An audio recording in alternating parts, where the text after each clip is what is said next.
अंधी का बेटा। दिल को छू लेने वाली कहानी। एक कस्बे में एक विधवा अंधी औरत रहती थी। उसका एक बेटा था जिसके पालन पोषण की सारी जिम्मेदारी उसके कंधों पर थी। वह अपने बेटे को पढ़ा लिखा कर एक बहुत बड़ा आदमी बनाना चाहती थी, इसलिए उसने उसका दाखिला कस्बे के सबसे अच्छे स्कूल में किया।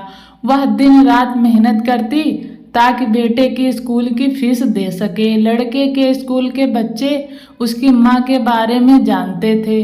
वे सब उसे अंधी का बेटा कहकर चिढ़ाते थे। लड़का इससे बहुत परेशान था। उसे अपनी माँ पर शर्म आने लगी थी। वह उसके साथ कहीं भी आने जाने से कतराने लगा था। जब लड़का बड़ा हुआ तो उसकी शहर में अच्छी नौकरी लग गई। उसने अपनी माँ से वादा किया कि शहर में मकान लेकर वह उसे लेने आएगा, लेकिन वह शहर गया तो फिर लौटकर वापस नहीं आया। उसकी अंधी माँ उसका इंतजार करती रह गई। कई महीने बीत गए, लड़के की कोई खबर नहीं आई। अंधी माँ से एक दिन नहीं रहा गया और वह बेटे से मिलने शहर पहुंच गई। पूछते पूछते वह बेटे के ऑफिस पहुंची। वहां सिक्योरिटी गार्ड ने उसे रोक दिया।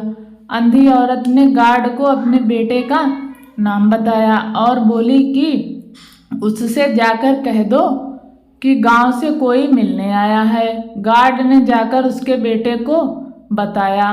बेटे ने ऑफिस की खिड़की से देखा तो उसे अपनी माँ गेट के बाहर खड़ी नजर आई। वह ऑफिस में सबके सामने अपनी माँ की वजह से शर्मिंदा नहीं होना चाहता था। उसने कहला दिया कि वह ऑफिस में नहीं है। अंधी औरत वहां से चली गई। शाम को वह लड़का ऑफिस से घर जाने के लिए निकला। रास्ते में एक जगह काफी भीड़ जमा थी।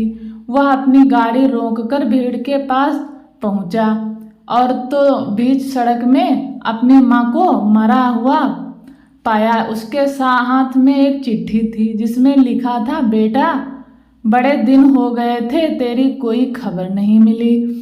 चिंता हो रही थी इसलिए तुझसे मिलने चली आई।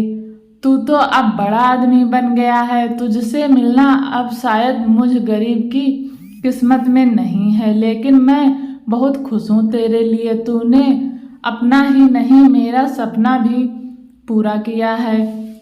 मलाल है कि तेरी तरक्की देख नहीं सकती। काश बचपन में तेरी आंखों में सरिया ना घुसा होता और मुझे तुझे अपनी आंखें ना देनी पड़ी होती तो तेरी तरक्की अपनी आंखों से देखकर सुकून से मरती। तेरी अंधी माँ। ये पढ़कर लड़का फूट फूट कर रोने लगा। जिस अंधी माँ पर उसे शर्म आती थी, उसने उसके लिए कितना बड़ा बलिदान किया था।